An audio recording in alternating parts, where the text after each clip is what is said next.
네, 우리가 지난 시간에 고대 가요가 어떠한 것인지에 대해서 개념과 특징들, 그리고 문학사적 의의에 대해서 이야기를 해봤고요. 오늘은 이제 그 작품들을 직접적으로 주목해야 될 작품들, 이름들만 거론해봤는데 이제 실제 작품들을 나아가 보도록 할게요. 어, 시대 순으로 작품들을 살펴볼 건데, 그 맨 앞에 있는 게 가- 현재 전해지는 우리 문헌상으로 기록되어 전해지는 작품들 중에서 가장 오래된 작품, 고조선의 노래라고 해요. 그러니까 가장 오래된 작품이겠지요. 그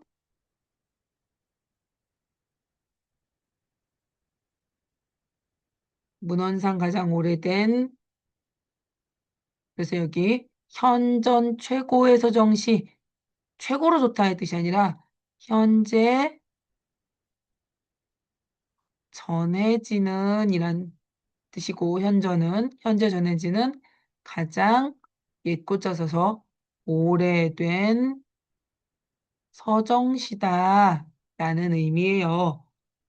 자, 공무도화가는 공이여, 즉 그대여, 무, 금지하는 거죠. 하지 마세요. 도, 건너다. 하, 물을 건너다. 노래인데, 그러니까 즉 무슨 뜻일까요? 물을 건너는 임을 만류하며 건너지 마세요 하며 부른 노래죠. 그래서 고전 시가는 제목을 풀이하면 시적 상황이나 시의 주제가 저절로 풀어지는 경우들이 많기 때문에 제목을 잘 살펴보는 것이 중요합니다. 역시 지난 시간에 말했던 것처럼 배경설화가 중요하죠. 배경설화 속에 삽입된 형태로 전되다가 후대에 한역되었다라고 했으니까 공무도와 공경도와 타이사 당내공하 이미여 그 물을 건너지 마오. 님은 그의 물을 건너시네. 불에 휩쓸려 돌아가시니 가시님을 어이할꼬. 라는 시의 내용이에요. 우리는 이 작품의 배경설화를 한번 볼 필요가 있어요. 고조선 때 뱃사공 광리자고가 뱃사공이니까 새벽부터 일찍 일어나서 나루터에 나가서 자신의 배를 손질하고 있었어요. 광리자고가.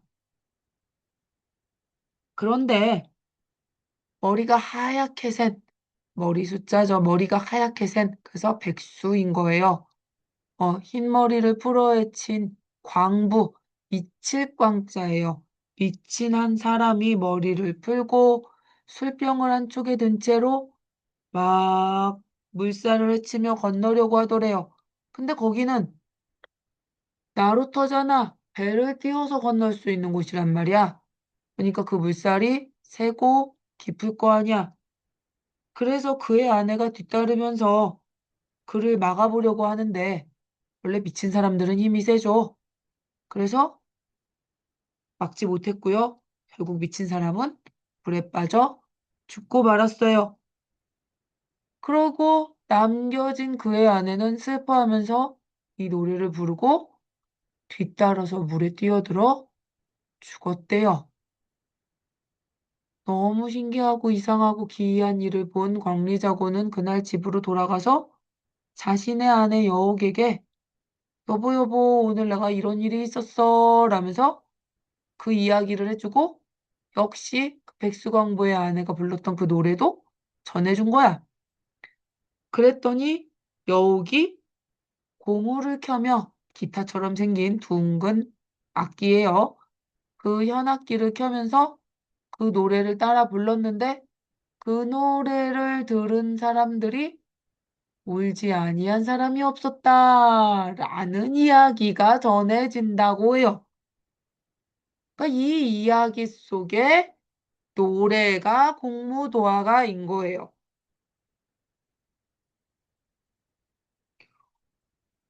이 노래가 중요한 의미, 집단 가요에서 개인 서정시로 이행하는 과도기적인 작품이 될 수 있는 이유는 아, 백수광부의 아내가 불렀고 그 노래를 다시 광리자고가 또 불렀고 그 노래를 다시 여옥이 불렀고 그 노래를 들은 사람들이 슬퍼하지 않은 사람이 없었다라고 하잖아요. 이렇게 여러 사람들이 함께 불렀고 그 집단의 노래가 근데 이임과의 사별을 슬퍼하는 노래죠. 그러니까 개인의 정서를 노래하고 있잖아요.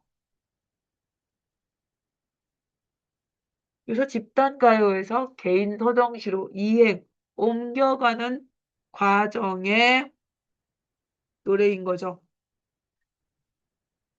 이 노래에서 물의 의미는 시 속에서 변화하고 있죠.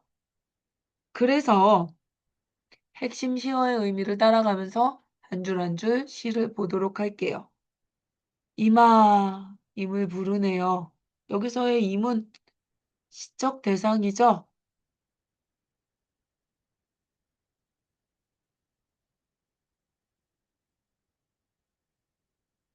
백수광부가 되겠네요. 임이여 그 물을 건너지 마오. 나와의 사랑을 버리고 가지 마오.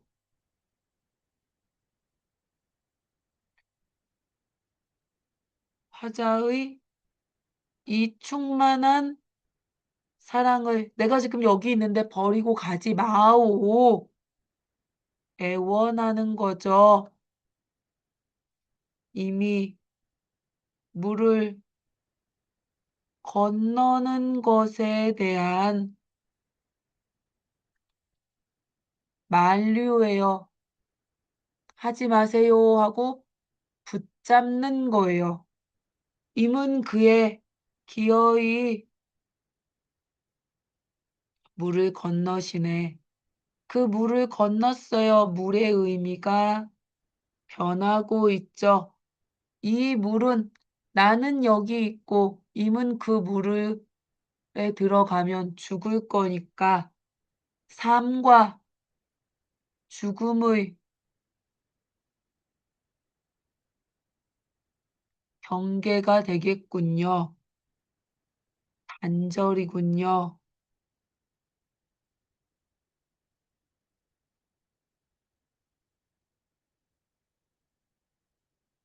그렇게 우리는 이별하게 되겠군요. 가지 말라고 애원할 수밖에 없는 그런 과정 속에 있게 되겠군요. 그래서 이미 가는 길을 보면 초조할 수밖에 없겠네요.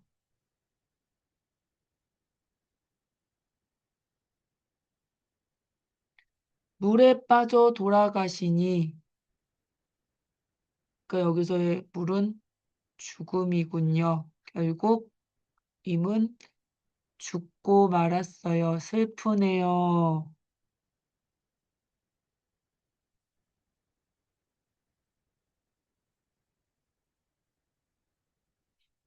가신 임을 어이할고 화자의 슬픈 심정이 집약되는 곳이군요.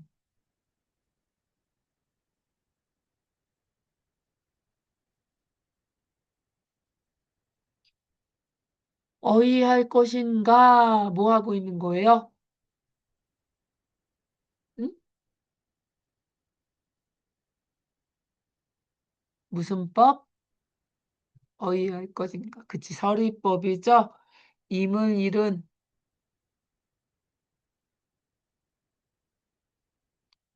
슬픔과 탄식을 설의법으로 표현하고 있어요.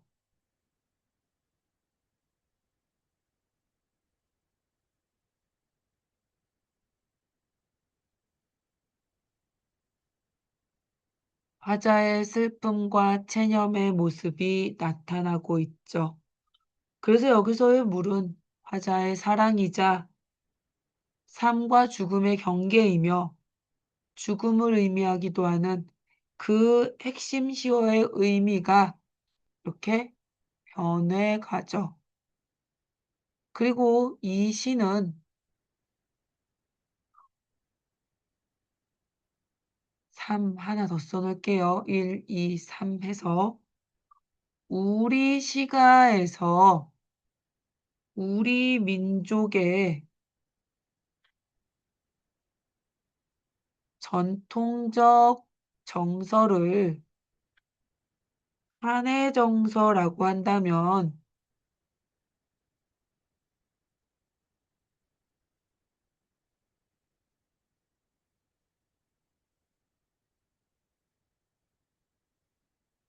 그 한을 바탕으로 한 노래들이 작품 여러 곳에 있습니다. 김소월의 진달래꽃부터 역순으로 본다면 황진이의 시조라든가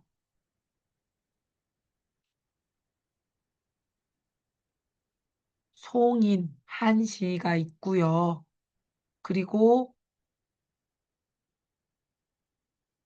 여러 편의 이별을 이야기하는 사설 시조들도 있고 고려가요도 가실이나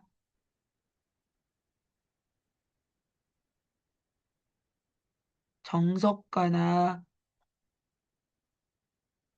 서경별곡 같은 작품들도 있고요.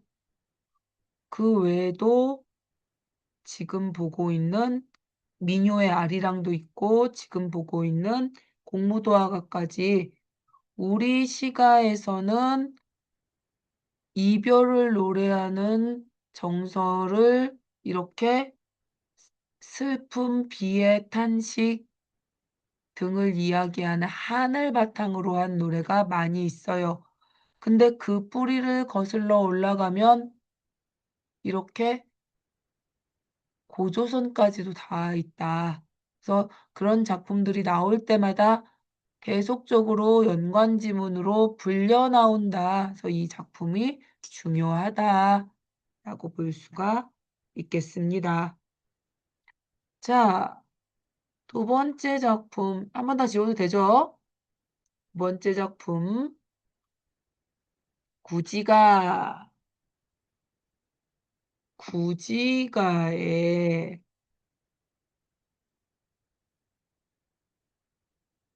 나오는 이 노래는 이 요 구지가 구지봉의 노래예요. 그래서 이거는 구지봉에서 부른 노래예요. 선생님이 지난 시간에 고대가요 설명을 할 때 구지가의 배경설화를 이미 얘기했죠. 구하구하, 수기연화, 약불연화, 번짝이 끼랴. 그래서 이 노래를 부르면서 흙을 파면서 노래 부르고 춤추고 하면서 뭐 한 거예요? 우두머리를 맞이하는 일종의 주술요를 부른 거고 노동요를 부른 거고 땅을 파며 의식을 행하였더니 하늘에서 황금알 6개가 내려왔고 사람으로 변했는데 그들이 이들의 왕이 되었다. 첫 번째로 내려온 사람이 수로였고 이게 수로왕이다라는 얘기잖아요. 그래서 이게 가락국의 건국 신화다. 집단적, 제의적, 주술적 노래다.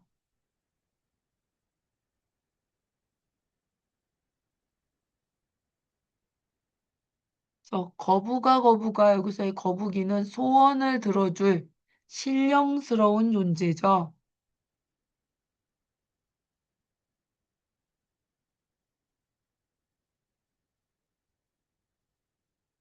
주술의 대상이죠.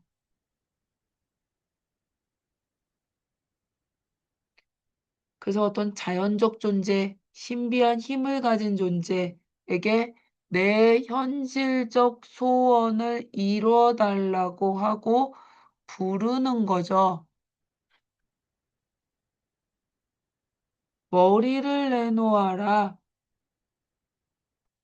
머리 잘라버리면 죽잖아.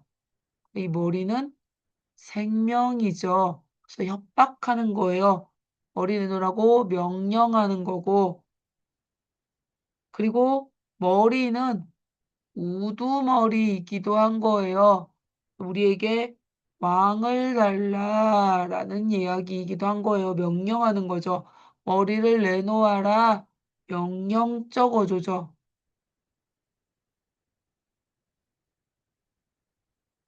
그래서 여기에 주술의 목적이 늘어나는 거죠.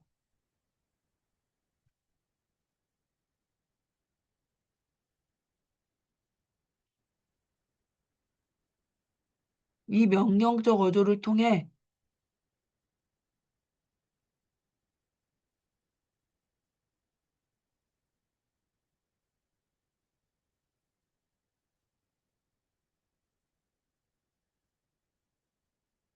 이런 직설적 표현을 통해 소망,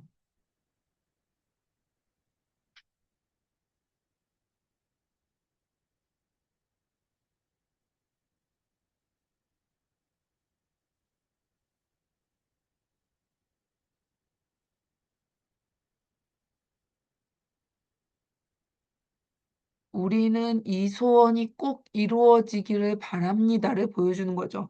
만일 내어놓지 않는다면, 이거 뭐예요? 가정이죠. 아, 만약에 그러한다면,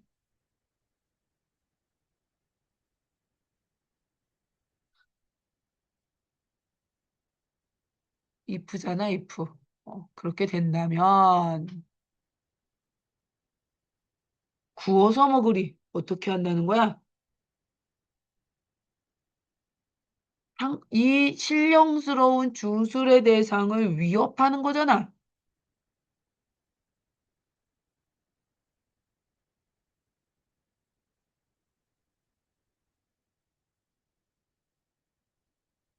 그럼 그만큼 어떠하다는 거야? 소망이 간절하다는 거죠.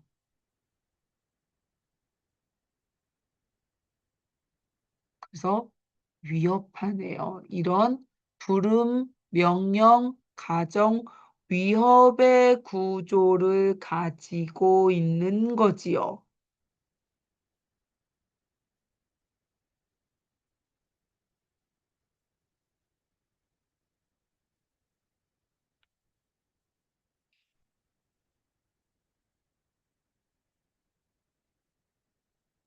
그래서 수로왕 탄생설화 속에 들어있는 이 삽입가요를 통해서 이 현재 전해지는 가장 오래된 집단 주술료가 이 우리 문학이 집단적 서사시에서 출발했음을 보여주는 하나의 예가 되는 거죠. 문학은 처음에는 모였던 것이라는 거야. 모두가 함께 부르던 집단의 노래였는데 점점 발전해서 무엇이 되었다는 거야? 개인적 서정시로 변해 나갔다라는 걸 보여주고 있다는 거죠. 되죠?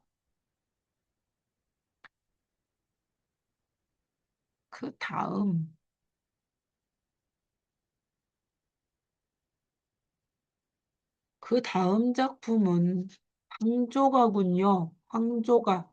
황조는요, 뭘까요? 꾀꼬리입니다. 한번 지웁시다. 헐헐 나는 적개꼬리 암수서로 정답구나. 외로울 쌓인의 몸은 뒤함께 돌아갈고 황조가 꾀꼬리 노래.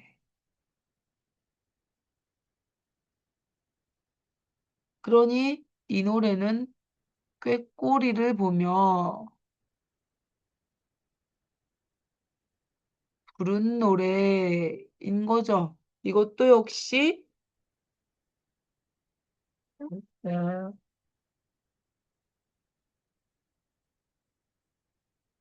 배경설화가 존재하죠.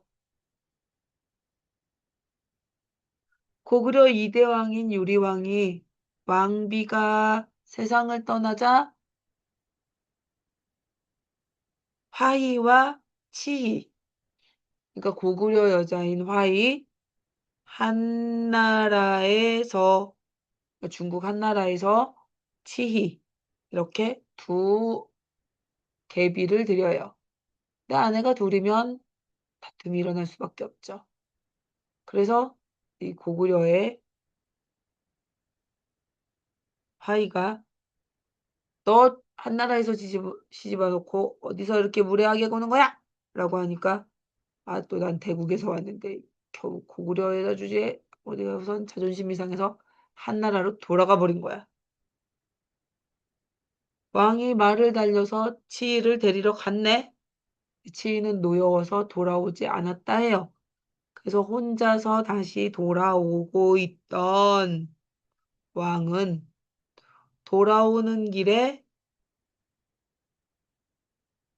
쌍쌍이 논이는 꾀꼬리를 보고 아, 나 빼고 다 커플이야. 의 심정으로 이 노래를 지어 불렀다라고 전해집니다. 자신의 외로움을 이 시로 읊었다고 해요. 그래서 이 꾀꼬리는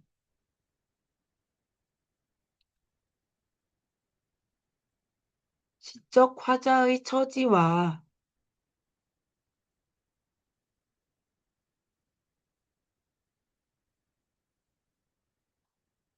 대조되는 존재죠. 그리고 지금 시적 화자는 어떤 감정에 사로잡혀 있습니까?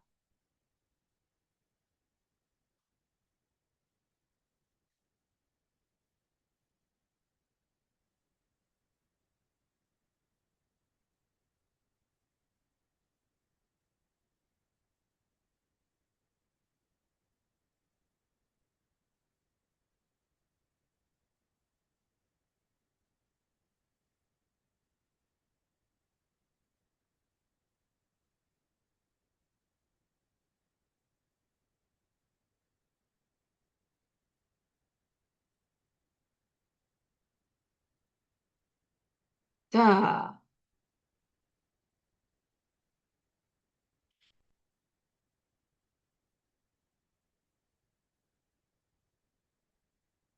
지금 외로움이라는 감정 속에 있는 시적 화자가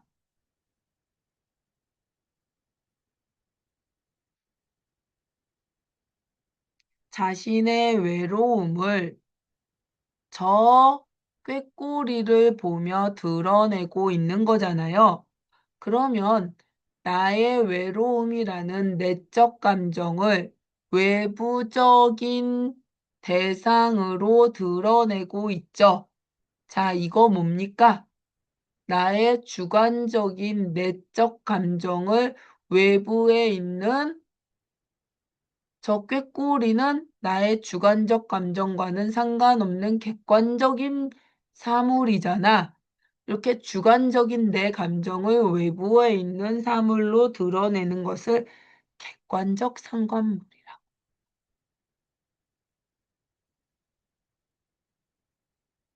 합니까? 음. 얘가 왜 객관적 상관물이 되냐면 얘는 감정이입의 대상은 될 수가 없지. 왜냐하면 얘는 외로운 존재는 아니니까.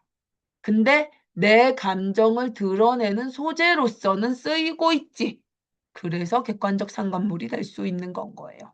적개꼬리 암수서로 정답구나. 그러니까 저 모습 때문에 나는 더 어떠한 상태가 되는 거야?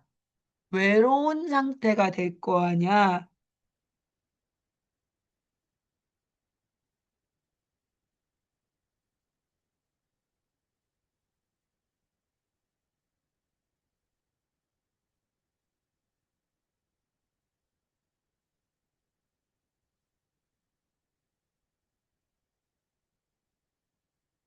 그래서 자, 요 두 줄은 어떤 상태입니까? 이 두 줄은 지금 시적 화자와 관련 없는 외부적 존재죠. 외부적 존재죠.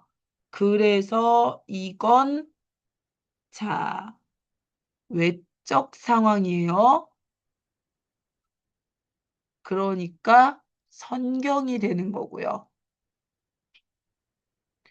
외로워라. 이건 시적 화자의 무엇입니까?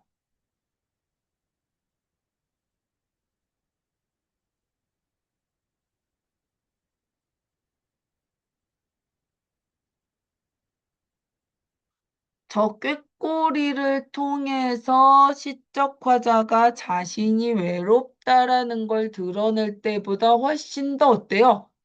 직접적으로 감정을 드러내고 있죠. 외롭다라고 대놓고 말하고 있으니까. 외로울사 이내 몸은 뉘와 함께 돌아갈고 요 부분이 화자의 심정을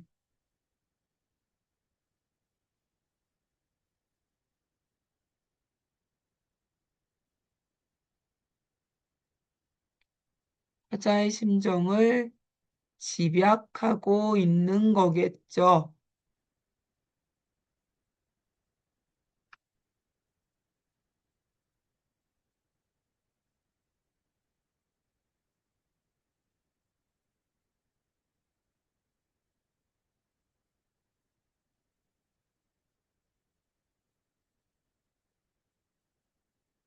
자,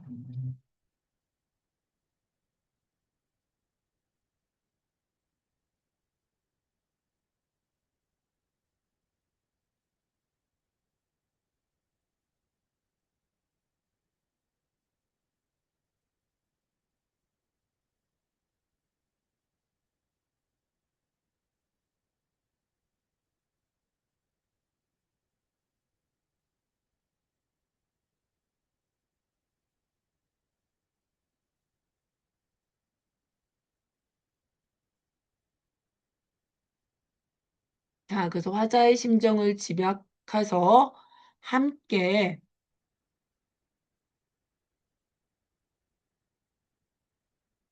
돌아갈 사람이 없다. 그래서 그것을 탄식하고 있고요.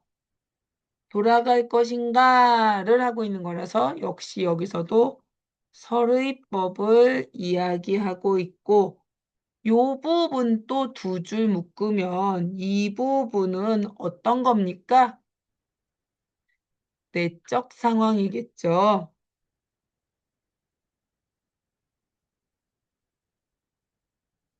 그래서 앞서서 경치를 이야기하고 내 눈에 보이는 꾀꼬리가 날아다니는 경치를 이야기하고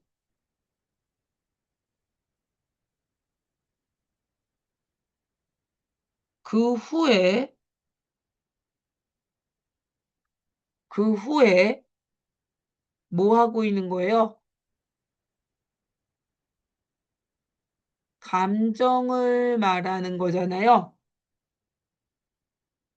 먼저 암수 꾀꼬리의 정다운 모습을 말하고 그 후에 이물 잃은 나의 외로움을 말해서 그 두 개가 대비되게 하는 상황을 보여주고 있는 시적인 구조를 보여주고 있어요. 이 작품은 중요한 것이 작가도 누구인지 알 수 있고 고구려 초기라는 연대도 비교적 뚜렷한 현재 전해지는 가장 오래된 개인적 서정시라는 것을 알 수 있어서 중요한 노래다 라고 볼 수 있습니다.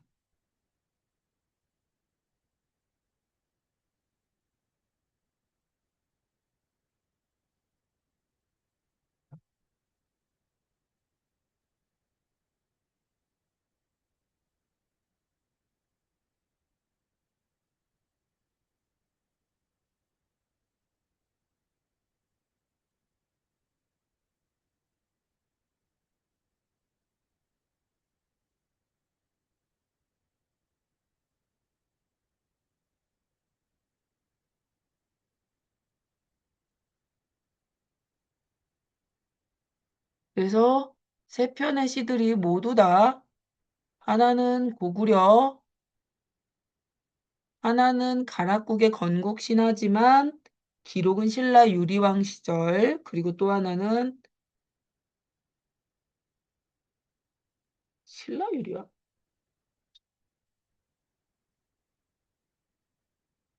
응, 신라 유리왕.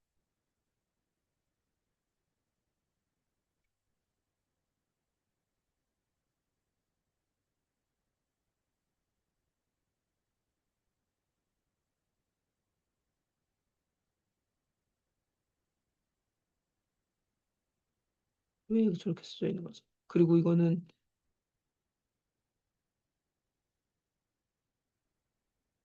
고구려 때 노래로 이렇게 기록이 되어 있습니다. 자, 다음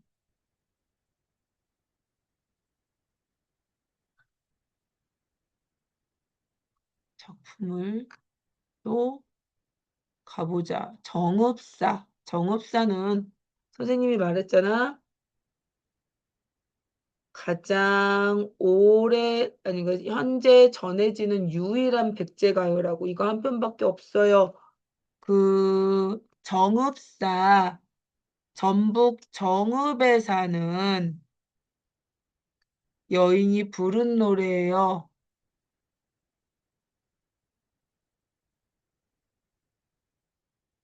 지명이에요.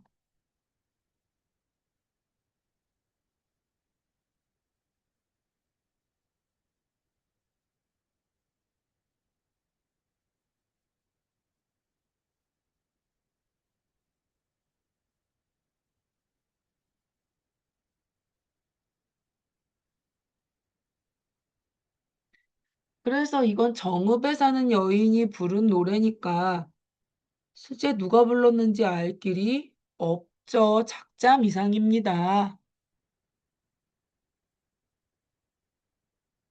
이 작품도 역시 배경설화가 존재하죠. 여기 이 고을에 사는 한 사람이 행상을 나갔대요. 행상은 물건을 팔려고 짐을 메고 떠도는 사람을 말해요. 그래서 돌아오질 않는 거야. 우리나라는 예로부터 산길이 험하고 호랑이 출몰하고 도적대 많고 국토의 70% 이상이 산이고 북으로 넘어가면 80% 이상이 산이고 길이 생길만 하면 여름에 태풍 불고 겨울에 눈 와서 길 없어져 버리는 그런, 그런, 그런 깊고 깊은 산길이 쌓이고 쌓인 나라잖아. 근데 그런데 그런 때를 나가서 남편이 안 들어오네. 아내가 걱정이 아니 될 리가 없잖아. 그래서 어떻게 하겠어? 산 위에 올라가서 거기서도 더 높은 바위까지 올라가서 또 우리나라가 또 화강암지대니 얼마나 높은 바위가 많겠냐. 올라가서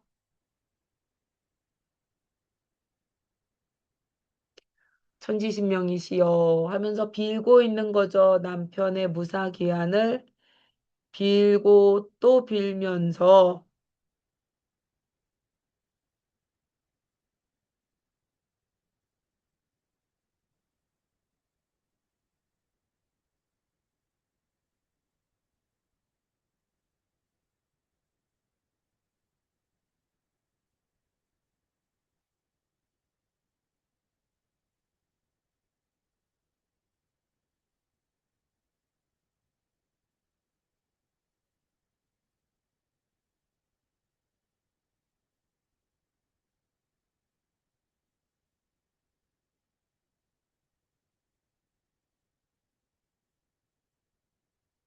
어, 원장님 잠시만.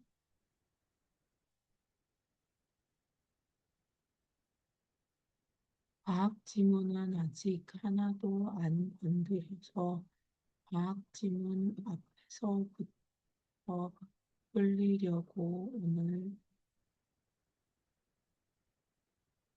합니다.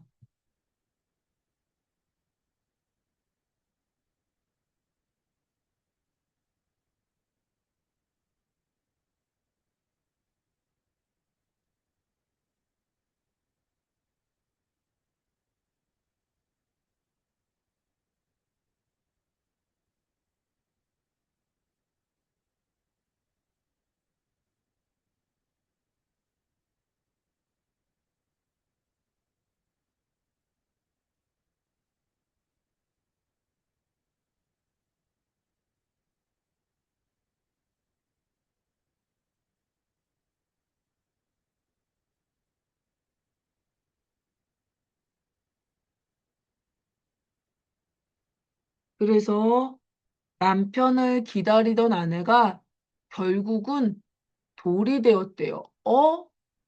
근데 어디서 들어본 적이 있는 것 같죠?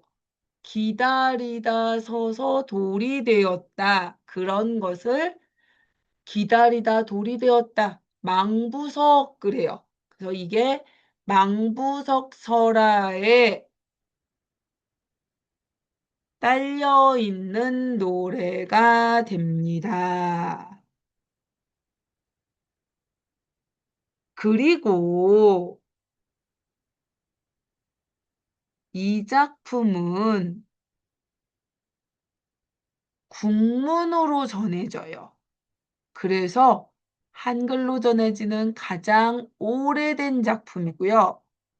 여기서 또 하나를 보면 우리가 지금 작품을 가기 전에 이 작품의 형태를 한번 볼게요. 음, 조금만 작게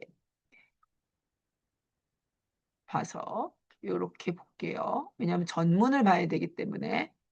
자, 달아 높이곰 도사사 머리곰 비추엇이라 요렇게 하나 볼게요. 아직 표시는 안 해도 돼. 보기만 해. 어기야 아이고 아이고. 달아 높이곰 도사사 머리곰 비추엇이라 어기야 어강돌이 아으다롱들이는 후렴구니까 뺄게요. 저제 어러신 고요 증대를 드디올세라 어기야 어강돌이는 후렴구라 뺄게요.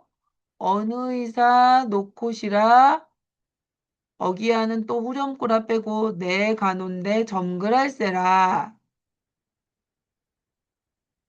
음.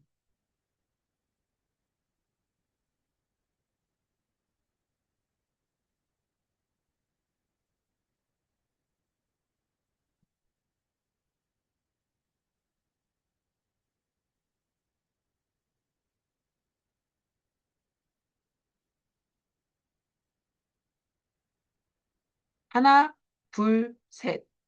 초장, 중장, 종장. 달아 높이곰 도나사 머리곰 비추옷이라 저제 너러신고요. 아이고 이거 어기가 들어갔네. 증대를 드디올세라. 어느이다 놓고시라. 내가 하는데 정글할세라. 하나 둘 셋 넷. 하나 둘 셋 넷. 하나 둘 셋 넷. 그치? 자, 초장 중장 종장 사음부 율격. 뭐가 떠오르세요? 안 표시해도 된다고 그랬어. 자, 뭐가 떠오르세요? 이 몸이 죽고 죽어 일백 번 고쳐 죽어 백골이 징표되어 넋이라도 강고돋고 임양한 일편단심이야 가실 줄이 있으랴.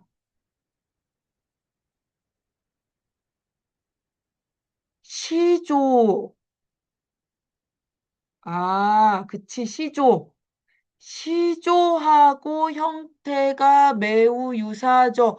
후렴구를 빼고 났더니, 응, 후렴구를 빼고 났더니 굉장히 시조하고 형태가 유사해져.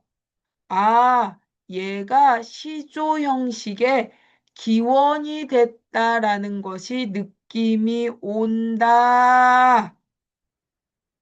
라는 거야. 우리가 이후에 시조가 나타나는 데 있어서 그 이전에 영향들이 보이더라. 라는 얘기인 건 거죠. 됩니까? 그래서 이 노래는 아까 봤던 것처럼 정읍에 사는 여인이 부른 노래라고 해놓고 이제 한 줄 한 줄 내용을 가보도록 할게요. 요거는 한 번만 하고 간다. 뭐냐면 후렴구예요. 뒤에도 후렴구 나올 거니까 그거는 상관하지 않겠어요. 자, 후렴구 노랫가락을 맞추기 위한 여음구 정도에 불과한 거야.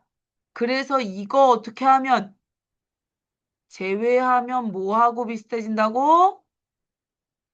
시조의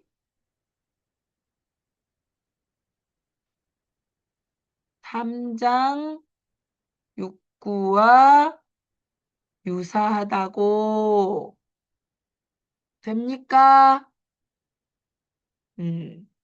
나 아까 저거 눌렀지? 그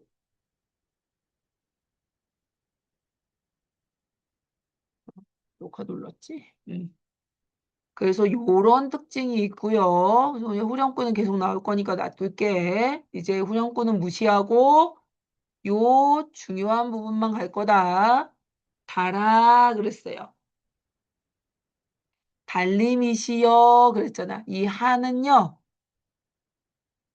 누구야 할 때 야가 아니라 누구님이시여 할 때처럼 존칭 호격조사예요. 부르로써 써서 호격조사인데 높일 때 쓰는 호격조사라는 거야. 그리고 이 달은 어떠한 존재인 거야? 소원을 비는 천지신명인 거죠. 그리고 저 달이 떠 있으면 남편 밤길이 환할 거잖아. 광명이죠. 빛나는 곳이죠.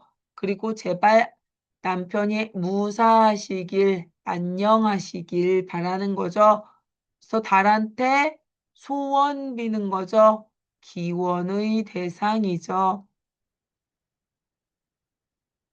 달아 높이 곰도다샤 높이 높이 곰. 이 곰은요. 이 곰은 높이 높이 멀리 멀리라는 의미로 쓰이는 강조.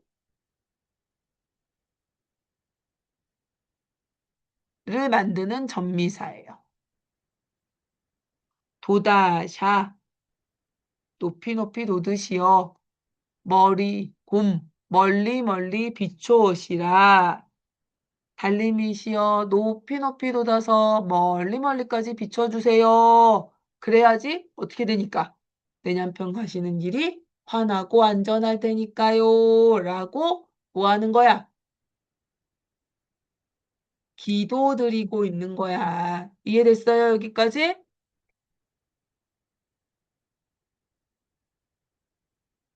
또 여기까지가 뭐 한 거예요?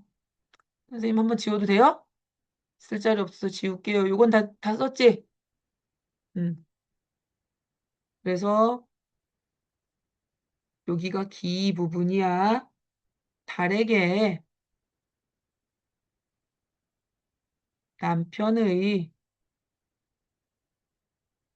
안녕을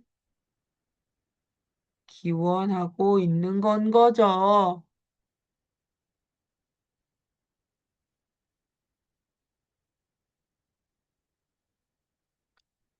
저제 그랬어요.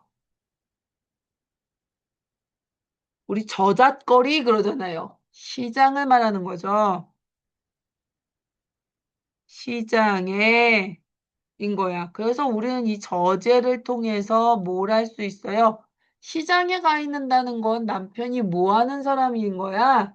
시장 가서 물건 파는 사람인 거라는 거잖아. 그러니까 우리는 남편의 신분을 알 수 있죠.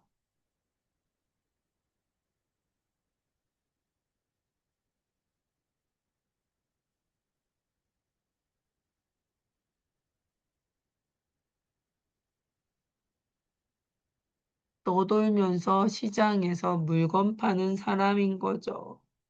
저제 너러신고요. 시장에 가 계신가요? 즈은데랄 드디올세라. 즈은데 젖은 곳인 거야. 우리 걸어가다가 물고인데 찰컥 밟으면 어때요? 신발 젖고 짜증나잖아.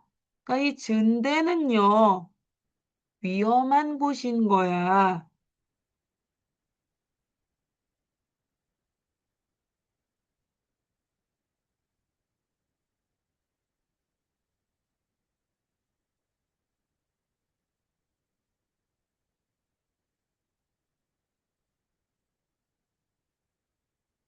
두 번째로, 그러니까 도둑이 있을까 걱정돼. 남편 행상이니까 도둑들이 저놈 잡아서 물건도 뺏고 돈도 뺏고 남편 죽여버리면 어떡하지 걱정돼. 그리고 남편이 집 떠나서 딴데 가 있으면 여자들이 제일 걱정하는 게 뭘까? 며칠씩 몇 년씩 안 들어오면 제일 걱정하는 게 뭘까? 반전반전 어떡하지? 인간 거죠. 남편을 유혹하는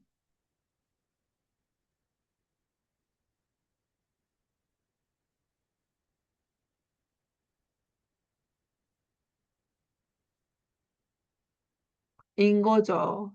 드디어 세라. 세라 그랬잖아요. 너희 이제 고전 시간 아니 그 중세국어 배우면 세라 엄청 나올 거야. 뭐뭐 할까 두렵다. 맨날 나올 거야.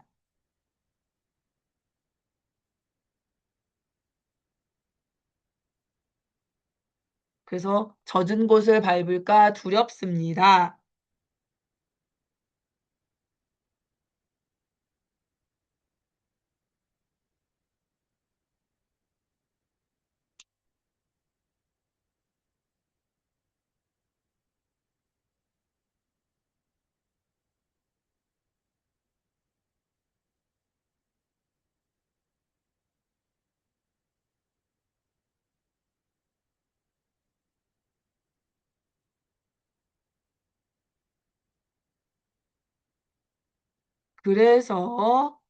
그래서 서 부분이 남편의 야행 침해 밤에 야행 다니다가 치매 안 좋은 일을 당할까 염려하는 거죠. 됩니까? 여기까지.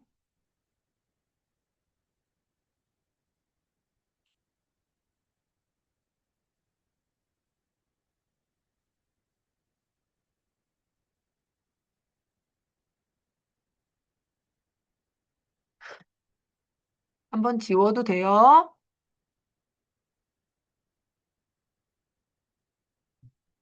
아직 쓰고 있는 친구가 있어서 조금 기다릴게요.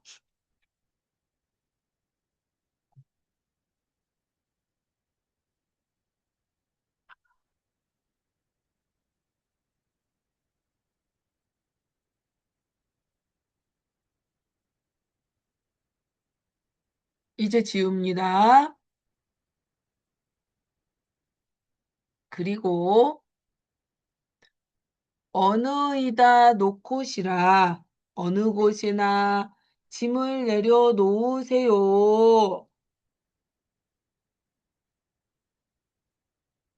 내 가는데 점글할세라.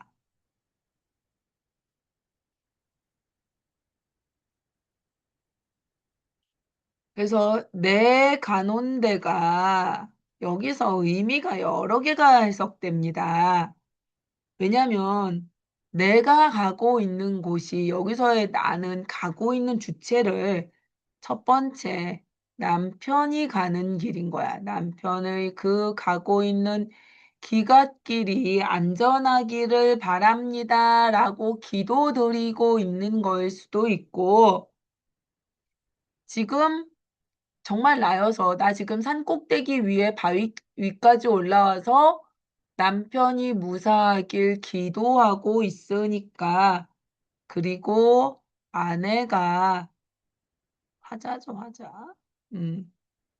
그 남편을 마중하는 이 길이 점그랄세라. 길이 어둡고 저물어 버릴까 두렵습니다.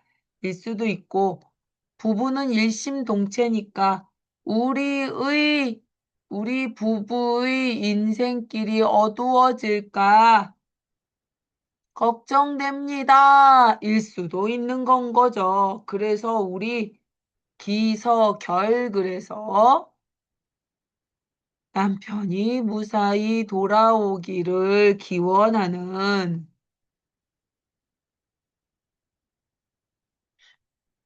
남편의 무사 귀환을 기원하는 노래다.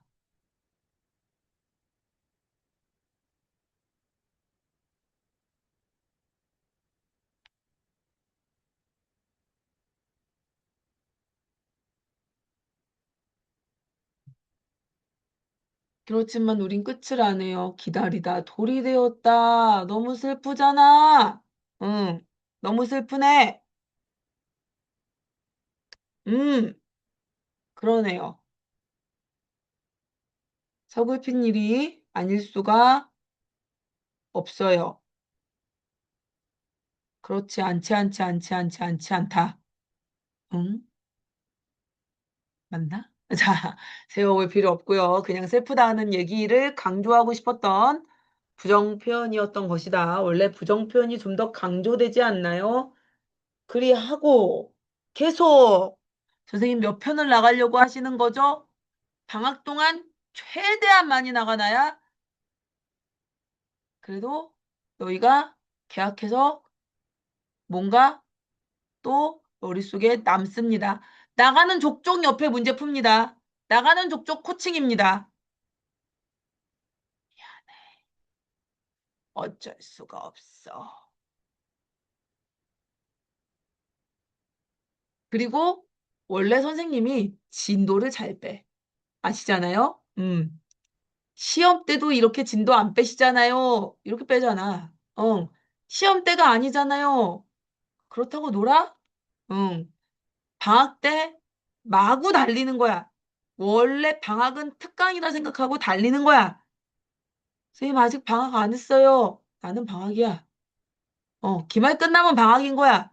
왜죠? 원래 대학생들은 다 그래. 기말 끝나면 대학생들은 그냥 방학인 거거든요.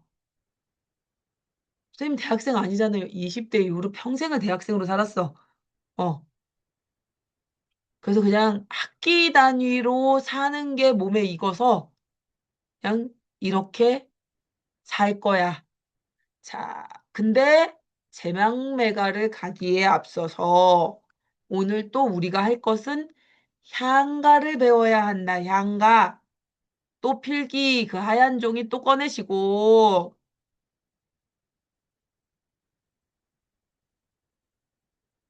향가는 또 뭐냐? 으쌰. 지난 시간에는 5대 가요를 했죠. 오늘은 이제 또 필기가 이어지면서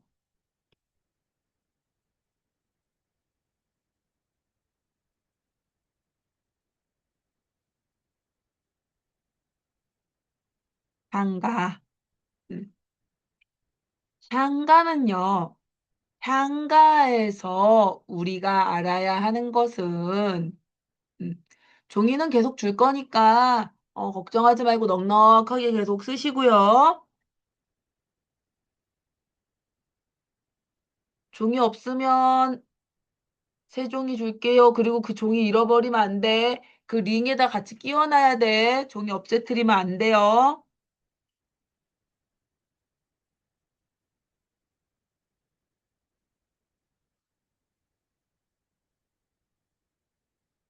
향가는요. 향찰로 쓰인 노래가 향가예요. 음.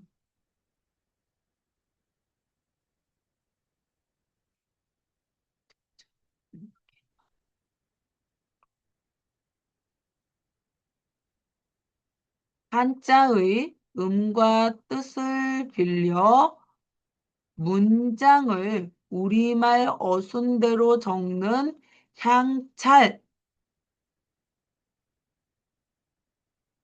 잠깐만 적는 차자표기법인 향찰로 표기한 신라의 노래를 향가라 한다.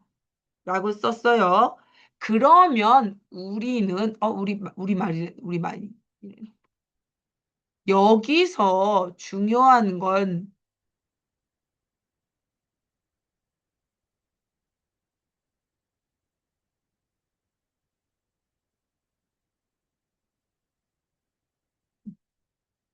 우리말 어순대로 적는다는 거야. 그리고 차자표기법, 문자가 따로 있는 것이 아니라 한자를 빌려왔다는 뜻인 거예요. 그래서 이러한 표기법을 향찰이라 부름. 음, 노래의 시가의 명칭은 향가. 이해돼요? 문자 체계는 향찰. 그 향찰로 부른 노래는 향가. 돼요?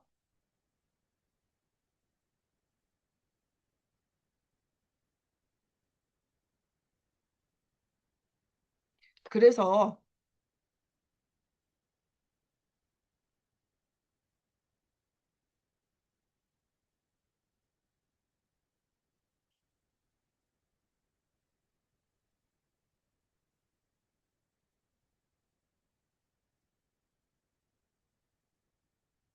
아직 이거는 이 밑에 건 쓰지 마.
밑에 거는 쓰지 마. 니네 어차피 못 써. 자, 이거는 요 위에 건 다 썼죠? 자, 요거 무슨 뜻이냐면, 향차를 알려주려고 쓴 거야. 향차를 어떤 식으로 쓰는 거냐면, 요게,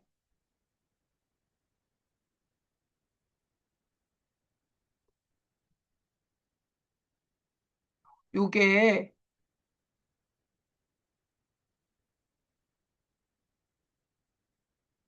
선화공주는 그냥 선화공주라고 한자를 그냥 써. 왜냐면, 선화공주는 한자로 써도 선화공주니까. 이해됐어요, 여기까지? 여기까지 따라와요, 안 따라와요? 따라왔지? 그래서 향찰은 한자를 다 알아야 돼. 그래서 선화공주까지는 그냥 써놨어요. 그리고 이제 문제는 여기서 붙은 거야. 여기서 붙은 거. 우리가 선화공주님은 이라고 쓰고 싶은데, 님자는 우리말이잖아. 근데 이게 뭐냐면, 얘가 님 주자, 주인 주자인 거야. 이해됐어? 그러면 이거를 주인 주자를 써놔. 그리고 그러면 님 주자, 주인 주자니까 뜻이 통해, 안 통해? 통하지. 그러면 이거는 주인 주자를 써놓고 이거는 같은 뜻이니까 읽을 때는 그냥 님 주자로 읽는 거야. 선화공주님 이렇게 읽는 거야. 그리고 이 은은 조사은이잖아. 우리말에 조사은이잖아. 근데 한자에는 조사가 있어, 없어? 조사는 우리말에만 있어. 조사는 일본어에도 없고 한자에도 없어. 우리말에만 있단 말이야. 근데 우리말에 조사은을 표시하고 싶잖아. 여기까지 이해되니? 그러니까 이거는 무슨 글자냐면은 숨길 은자란 말이야. 숨길 은자를 가져다가 조사은으로 쓰고 숨기다의 뜻으로 쓰는 게 아니라 저거는 은자를 소리 나는 여기 음과 뜻을 빌려온다고 했잖아. 이 주인 주자는 뭐를 빌려온 거야? 뜻을 빌려온 거고 숨길 은은 음, 음을 빌려온 거야. 이해됐어? 그래서 얘는 소리로만 읽는 거야. 숨기다란 뜻으로 읽는 게 아니라 소리를 가져와서 저 은은 그냥 은으로 읽어. 그래서 요거는 주인 주자로 써놨지만 읽을 때는 그냥 내 맘대로 님으로 읽고. 그래서 선화공주는 그대로 그냥 읽으면 되니까 선화공주 주인 주자 써져 있지만 님자로 읽고 이 은은 소리 은으로 가져와서 은 읽어서 선화공주님은 이라고 읽는 건 거야. 그러니까 이 선화공주님을 읽으려면 한자도 알아야 되고 뭐도 알아야 되는 거야. 향찰에서 이 숨기르는 뭘로 쓰이는 글자인 거야? 우리말에 조사, 은으로 쓰이는 거야 라고 약속되어 있는 글자라는 걸 알아야 되는 건 거야. 이런 식으로 쓰는 거야. 그리고 여기 우리말 어순대로가 중요한 게 무슨 뜻이냐면 너희 생각해 봐봐. 한자는 우리말하고 어순이 같아 달라? 달라요. 한자는 영어랑 어순이 같아. 영어는 어떻게 해요? 우리는 예를 들어 요번에 우리 마이클 잭슨 영화 나왔지? 마이클 잭슨은 팝의 황제 이렇게 쓰지 않고 킹 오브 팝으로 쓰잖아. 이해돼요? 이 순서로 쓴단 말이야. 이 순서로 쓴단 말이야. 중국어도 한문도. 근데 이렇게 쓰지 않고 한자도 그냥 우리말 어순대로 갖다 쓴단 말이지. 그게 바로 향찰인 거야. 우리말 어순으로 그냥 글자 가져다가 한자 글자 가져다가 마음대로 뭐 한 거야? 마음대로 뭐 한 거야? 우리말을 가져다 표기한 거야. 그래서 차자표기법인 거야. 한자 가져다가 우리말 갖다 쓴 거야. 그러니까 예를 들어서 물, 셀프 이렇게 쓰고 싶은데 물은 셀프를 쓰고 싶으면 예를 들어 영어로 이걸 쓰고 싶다고 한다면 이 음과 뜻만 가져온다면 어떻게 쓸 거야? 이 물은 영어로 워터로 쓰고 은은 그냥 소리 나는 은으로 쓰고 은 어떻게 써야 될까? 영어로. 응? 발음대로 쓰려면 발음 끼워 불러봐봐. 그냥 발음으로. 어. 그냥 은 뭐 이렇게 쓴다면 뭐 그래서 워터 쓰고 은 쓰고 그다음에 셀프는 또 뜻이니까 셀프를 쓰고 이런 식으로 써는 다음에 그걸 읽을 때 물은 셀프 이렇게 읽는다고. 막 이런 식으로 글자를 가져다가 맘대로 쓴 거야. 근데 왜 그렇게까지 했겠어? 왜 그렇게까지 한 걸까? 우리말의 표기야? 글자가 없으니까 그랬다고요. 향찰이 뭔지 이해됐어 이제? 어, 미쳐버릴 짓이었겠지. 그래서 그게 뭐냐면 그걸 우리가 볼 수 있는 게 뭐냐면 이거야. 여기에 아예 표기를 안 해놨네. 한자로 써져 있는 이걸 안 해놨네. 해동만 써놓고 이게 없네. 내원. 자, 보여줄게. 뭐냐면 어떻게 되어 있는 거냐면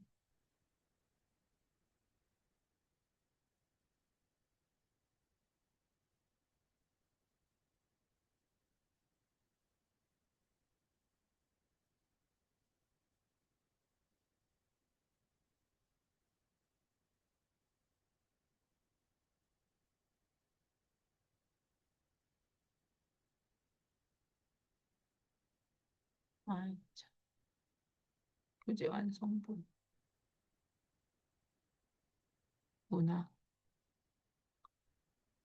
전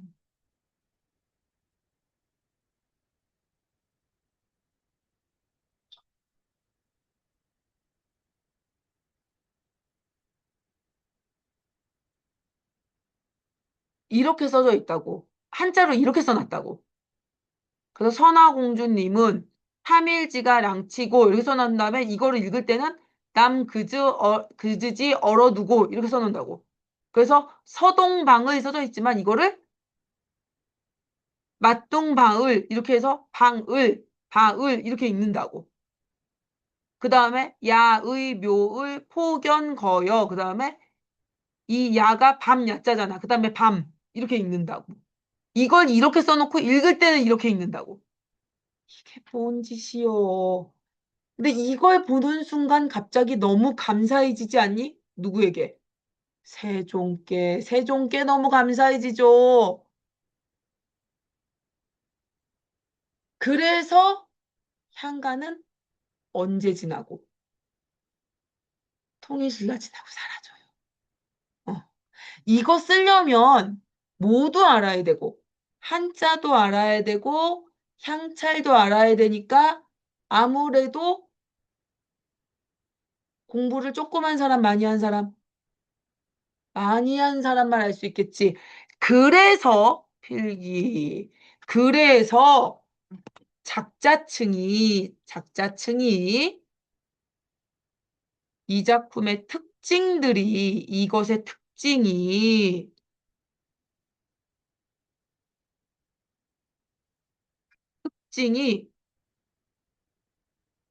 향유계층이 누구다? 당시에 통일신라 때 특권계층이 누구였어? 얘들아, 통일신라 때 특권계층이 누굴까? 당시에는 누가 제일 잘 나가? 어?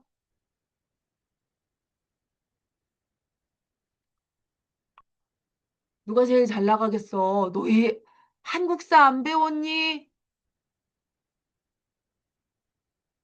아유,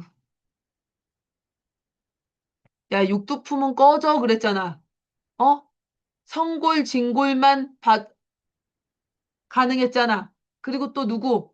성골, 진골들 다 뭐 했어? 화랑이었잖아. 그리고 종교 너무 중요했지? 무슨 종교? 통일신라 때 뭐 믿었어? 기독교 믿었겠니? 얘기 안 해? 오늘 너희 진짜 한국사도 공부 안 해? 아직 통일신라까지 진도를 안 나가서요. 이건 아닐 거 아니야. 웃지 말고 대답해. 불교지, 불교. 그러니까 누구겠어? 승려, 화랑,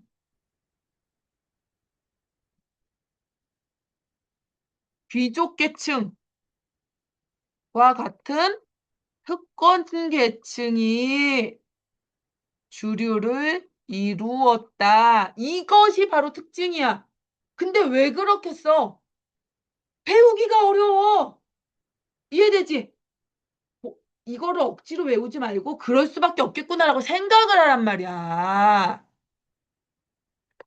너희 주입식 교육 싫어하잖아. 이런 거는 안 외우고 그냥 할 수 있는 거잖아. 저희는 주입식 교육 싫어해요 할 때 이럴 때 외우지 말고선 이해하고 정말 외워야 될 건 외우란 말이야. 어, 꼭 쓸데없는 거에서 주입식 교육 싫다고 그러고 난 주입식 교육 좋아해. 왜? 머릿속에 뭘 좀 외워야지 공부를 할 거 아니야. 자, 2번. 형식은요, 어떤 형식이냐면 아까 선생님이 보여줬던 거 몇 줄이니 얘들아? 네 줄이죠. 응? 네 줄이죠. 맨 처음에는 네 줄짜리로 시작했어요. 그런데 네 줄에 어떻게 다 생각을 담아? 그럼 우리 쉽게 어떻게 해? 네 줄 더 붙여. 그래서 8줄이 돼요. 근데 우리나라는 가위바위보도 3번 해요. 삼세판이 좋잖아. 우리나라 3번 좋아해, 3번. 어. 그래서 시조도 그래서 초장, 중장, 동장이잖아. 이거 무슨 뜻이겠어? 네 줄 한 다음에 우리 결말은 어때? 조금 짧죠? 또 2줄 더 붙여. 그래서 총 10줄짜리로 4구체, 8구체, 10구체 등이 있어요. 이거 10구체가 그럼 어떻게 된 거겠어요? 가장 완성형이에요. 4구체 향가는 민요가 정착된 노래이고 8구체 향가는 이제 뭐 한 거야? 4구체에서 어떻게 돼가고 있는 거야? 향가가 발전해 나가는 중인 거야.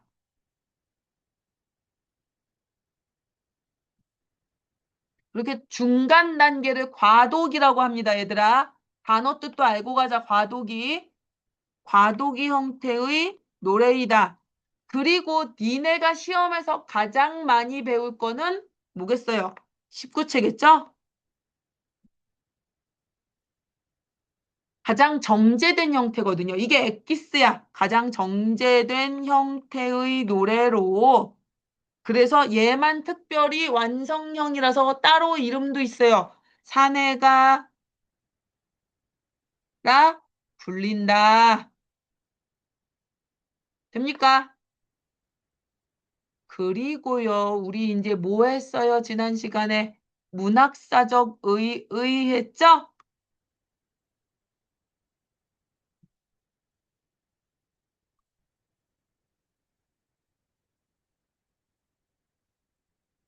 이 향가는요, 북문학 역사상 최초의 정형화됐다는 건 형식이 정해진이란 뜻이에요. 정형화됐다는 건 서정시이다. 드디어 우리도 형식을 완결성 있게 만들어낸 서정시를 갖게 됐어요. 그리고 이 향가가 기록문학으로 남은 덕분에 우리 옛말이 어땠는지를 알 수 있거든. 그래서 향가의 표기 형태, 아까 향가의 표기 형태가 뭐라고 그랬죠? 향찰이라고 했죠.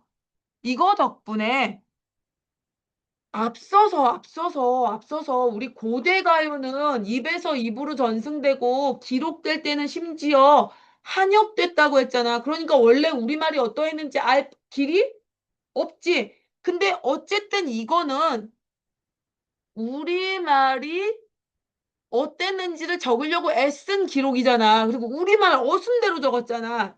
그러니까 옛말에 우리말의 흔적이 남아있단 말이야.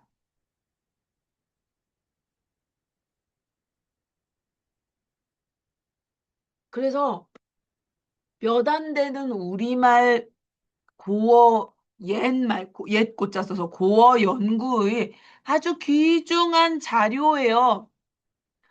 국문과 사람들이 얼마나 이거를 물고 빨고 핥고 그냥 아주 난리를 치는지 아냐?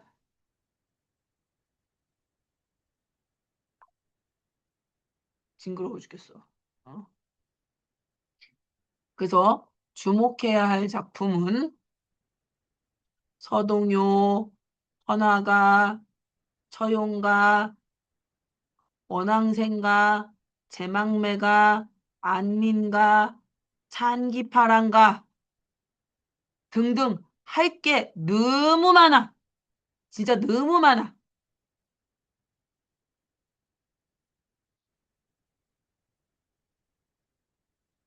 사실 모죽지랑가도 넣어야겠구나.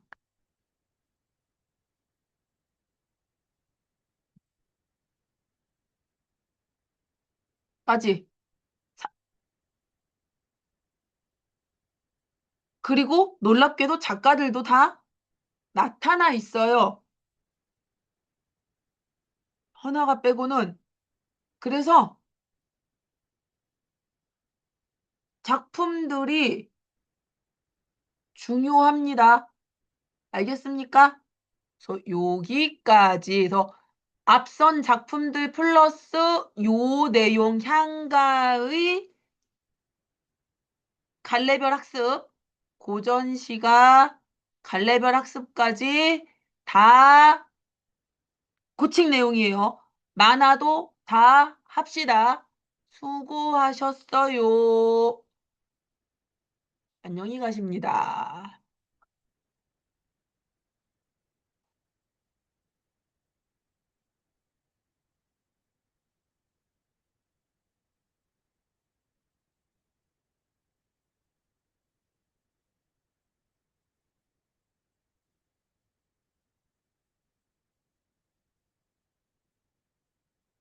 아, 그러면 7시 끝나는 거 맞지? 음.